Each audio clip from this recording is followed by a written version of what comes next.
Um shopping de Brasília é condenado a pagar indenização a uma mulher que teve carro furtado no estacionamento. Ela vai receber quase R$ 4.000 por danos morais e materiais. O caso aconteceu em julho deste ano. Elisa Braga visitou um shopping onde fez compras. Depois, resolveu ir ao cinema em outro shopping, onde deixou o carro em estacionamento com um manobrista. Quando foi embora, percebeu que o veículo estava arrombado e as compras haviam sido furtadas.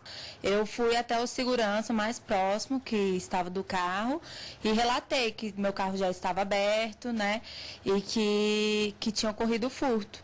Ele foi até meu carro, tirou fotos e disse que eu poderia ir embora, que iria pegar só meu nome e telefone, que olharia as imagens e depois me retornaria. Veio o chefe da segurança dizendo que tinha visto as imagens e que tinha 100% de certeza que o furto não tinha ocorrido lá e que eu estava mentindo. O transtorno foi parar na justiça e o shopping Iguatemi de Brasília vai ter que indenizar a consumidora em R$ 3.000 por danos morais e mais R$ 1.700 por danos materiais. Eu entrei mais justamente pelos danos morais, porque me trataram de forma, né, não tem nem palavras como dizer, porque me julgando de mentirosa, dizendo que ia chamar a polícia para mim, sendo que eu sou consumidora e tinha consumido. A sentença é do 2º Juizado Cível de Sobradinho, cidade satélite de Brasília, e ainda cabe recurso.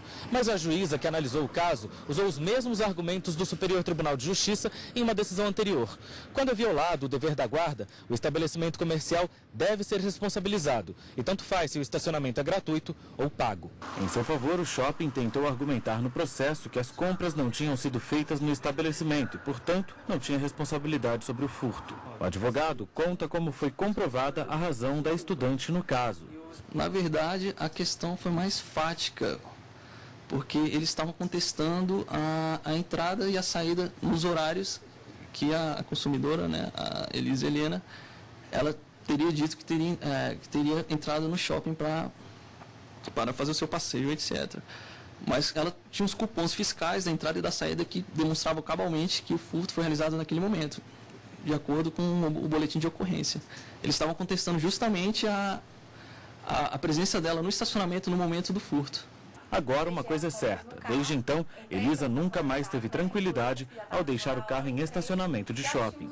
Eu não deixo mais sacola dentro do carro e quando eu volto, eu abro o porta-mala para verificar se Stephanie nos encontra lá. Bom, e para falar sobre o assunto, nós recebemos aqui no estúdio o advogado Humberto Valim, especialista em direito do consumidor. Boa tarde, doutor. Bem-vindo ao Jornal da Justiça.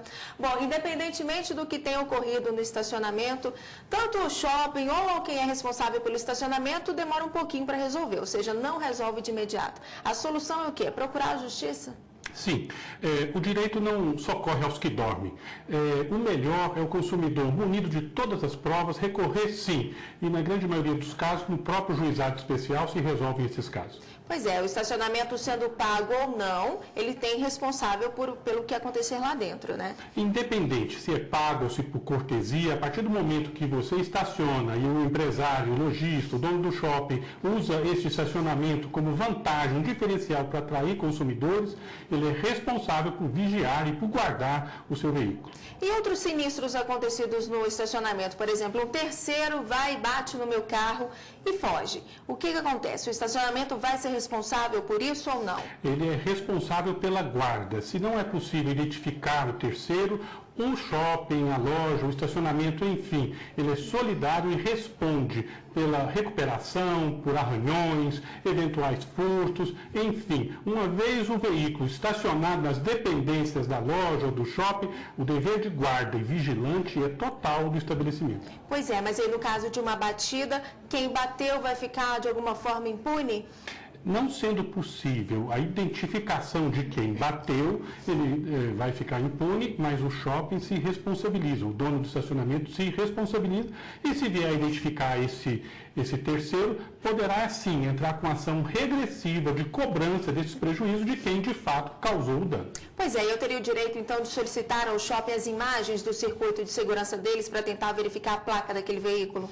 Poderia sim. A forma mais simples é acionar o shopping e que o shopping, se tiver essas imagens, né, que localize, que identifica, que até aponte no processo, eventual processo, este causador, para que ele venha a ser punido.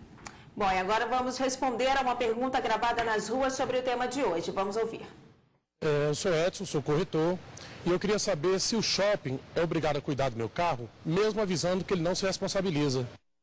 Pois é, quando a gente paga, às vezes lá na cancela do shopping, recebe aquele cartãozinho e ele fala, não nos responsabilizamos por roubos ou furtos aqui dentro.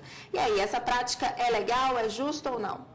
Essa prática não é legal e nós orientamos a todo consumidor brasileiro onde encontrar essa placa não nos responsabilizamos, risque a palavra não e entenda, nós nos responsabilizamos pelo seu veículo, ou seja, entrou na cancela, pegou o ticket, independente da placa se omitindo, é dever. É obrigação do shopping, do estacionamento, ressarcir qualquer dano causado ao veículo do consumidor. E esse mesmo entendimento vale para o caso dos manobristas? O mesmo entendimento. A partir do momento que o estabelecimento contrata um manobrista, ele é corresponsável. Se esse manobrista danifica o veículo, se causa um acidente, enfim, o dever de guarda é do estabelecimento, independente se ele terceiriza ou não o manobrista.